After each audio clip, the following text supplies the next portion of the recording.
School cafeterias create more trash than a season of Floribama Shore, and maybe the kids that are causing it are the answer, or possibly that idea is trash too. I'm Devin Siebold.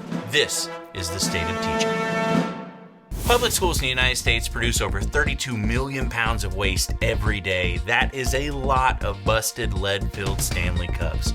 Almost all of it comes directly from one place, the cafeteria. In one study, in just one meal, students from 30 schools measured 400 pounds of unopened food, 900 pounds of liquid waste, 3,000 pounds of food waste, 500 pounds of recycling, 700 pounds of landfill waste, and, in my school, 1 pound of weave just randomly in the trash for some reason. Where did you come from? The main culprit for the waste is simply that students don't eat all of their required items off their plate. Food waste varied widely from the day of the week and what was being served, and just like students at FSU, as much as 80% are wasted daily. Fruits and vegetables account for half of that. You see, Epcot did away with the kitchen cabaret and now kids don't know the value of broccoli. And it's not just food that's being wasted. Just like Joshua and Wildenstein, cafeterias have an insane addiction to plastic. Might have to Google that last reference, but it's worth it.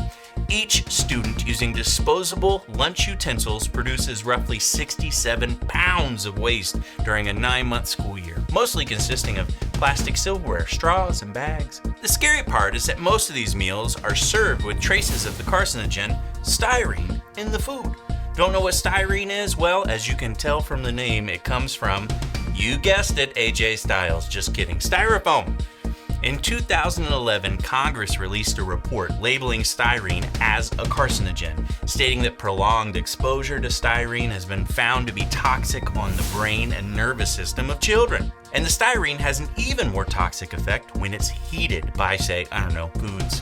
So be thankful the nuggets are cold. The cafeteria worker was just looking out for your nervous system. So what can be done?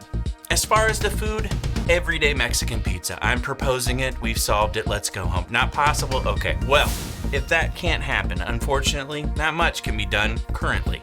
In the earlier study, students said they would have just donated the food that was wasted in their district, but unfortunately, there are directives in place that forbid the donating of cafeteria food. Yes, even the unopened food, according to school districts, must be trash. That has to change. We also need to get down to why the food is being tossed to begin with. What we need are food audits on what was served and what was consumed so that they can better tailor their menu.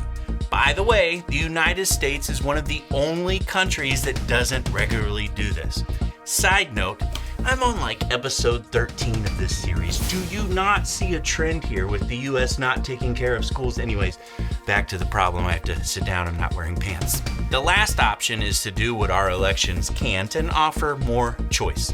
The USDA allows for choice options to be presented, where students can pick 3 out of 5 foods instead of being forced to take one thing. But at present, only about half of American schools allow that option. As far as the plastic and general waste, well, of course, reusable trays and utensils are essential, but where that's not possible, schools found that having students monitor the waste as a project and becoming more aware of the impact helped reduce the waste across the school. Basically, if you have to take out the trash, you may be aware more of how much trash you're using, said my relationship coach. Bottom line, school cafeterias must be ran more efficiently and waste aware. And kids, eat your fruits and veggies.